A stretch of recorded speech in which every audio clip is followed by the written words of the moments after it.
पिछले तकरीबन 15-20 साल में हमारी कोई प्राइवेटाइजेशन नहीं हो सकी है। प्राइवेटाइजेशन को एज ए सोसाइटी सपोर्ट करना पड़ेगा।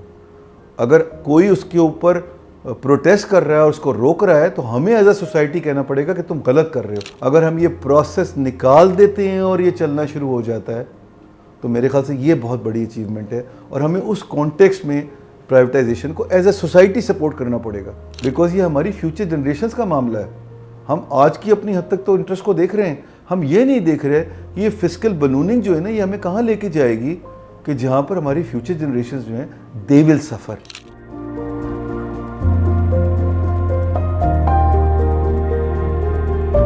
Speaking of state owned enterprises, हमारे पास प्राइवेटाइजेशन का, जैसे आपने बताया, Mohammad Ali Ghulam Mohammad is now looking after the privatization side. अगर हम बजट में देखें तो कोई 86 बिलियन की प्रोसीड्स फ्रॉम प्राइवेटाइजेशन उन्होंने डाली हैं। और जब हम specially on the energy side देखते हैं जो एसओई की कॉस्ट है वो काफ़ी हाई है। Do you have any insights on what's happening on the privatization front? जी, दो तीन चीज़ें हैं मंसूर। एक तो जो इम्पोर्टेंट बात है वो ये है कि जो एनर्जी सेक्टर के जो ड्रेन है ना वो दो किस्म की है, एक्चुअली तीन किस्म की है। वो एक तो वो है जो पुराना स्टॉक था, जो वो 2.5 ट्रिलियन 2.6 ट्रिलियन हुआ करता था, वो जो मैंने अभी आपको पूरे शुरू में बताया सर्कुलर डेट का रेजोल्यूशन 1.3 ट्रिलियन तो बैंकों से आ जाएगा और सेटल हो जाएगा, बाकी सब वेव हो रहा है।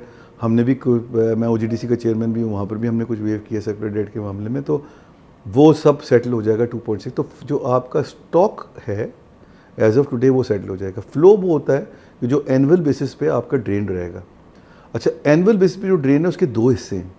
वो ड्रेन एक वो है जो सिस्टम में लीकेजेस हैं, जो कलेक्शन नहीं हो पाती, और जो डिस्ट्रीब्यूशन सिस्टम है ना वो आपका इतना डिलिपिटेटेड है कि उसके अंदर लीकेजेस होती हैं। तो वो अपनी जगह पे खड़ा रहेगा अभी अंटिल से आप कलेक्शन को इम्प्रूव करें। और कलेक्शन आप इम्प्रूव कर सकते हैं, उसके लिए आपको एक पॉलिटिकल रिजॉल्व चाहिए और एक अच्छा अब इसको कहना बड़ा आसान है, ये करना बड़ा मुश्किल है। लिहाजा जब आप प्राइवेटाइजेशन करने जाते हैं तो एक एक्सपेक्टेशन ये है कि वो कलेक्शंस बेहतर होंगी, प्रोवाइडेड कि आपका फ्रेमवर्क ठीक हो, रेगुलेटरी फ्रेमवर्क। अगर रेगुलेटरी फ्रेमवर्क ठीक है तो फिर आपकी collections should improve when you give it into the private sector, because उन पर उस तरह के पॉलिटिकल कंपल्शंस नहीं होती जो पब्लिक सेक्टर में होती हैं। जो दूसरा उसके अंदर है वो सब्सिडीज़ का पीस है, जो आप देते ही हैं 300 यूनिट से नीचे, वो अपनी जगह पे रहेगा और वो उसको रहना चाहिए, उसमें कोई प्रॉब्लम नहीं है।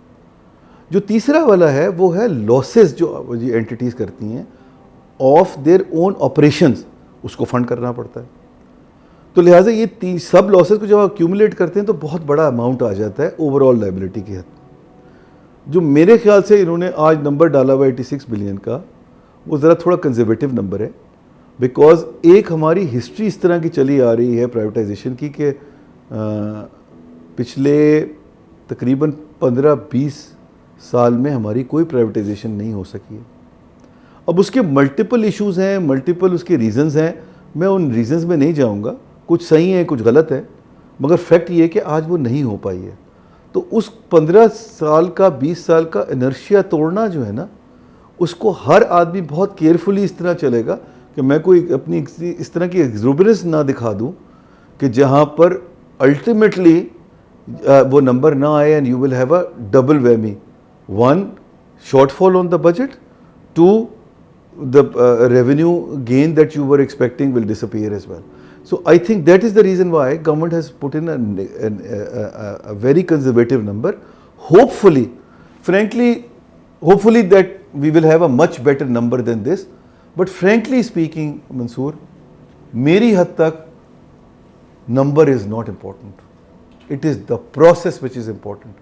अगर हम ये प्रोसेस निकाल देते हैं और ये चलना शुरू हो जाता है तो मेरे ख्याल से ये बहुत बड़ी अचीवमेंट है और हमें उस कॉन्टेक्स्ट में प्राइवेटाइजेशन को एज ए सोसाइटी सपोर्ट करना पड़ेगा।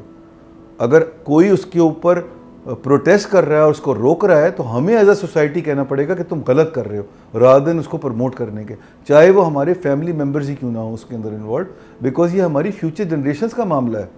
हम आज की अपनी हद तक तो इंटरेस्ट को देख रहे हैं, हम ये नहीं देख रहे कि ये फिस्कल बलूनिंग जो है ना ये हमें कहाँ लेके जाएगी कि जहाँ पर हमारी फ्यूचर जनरेशन्स जो हैं दे विल सफ़र।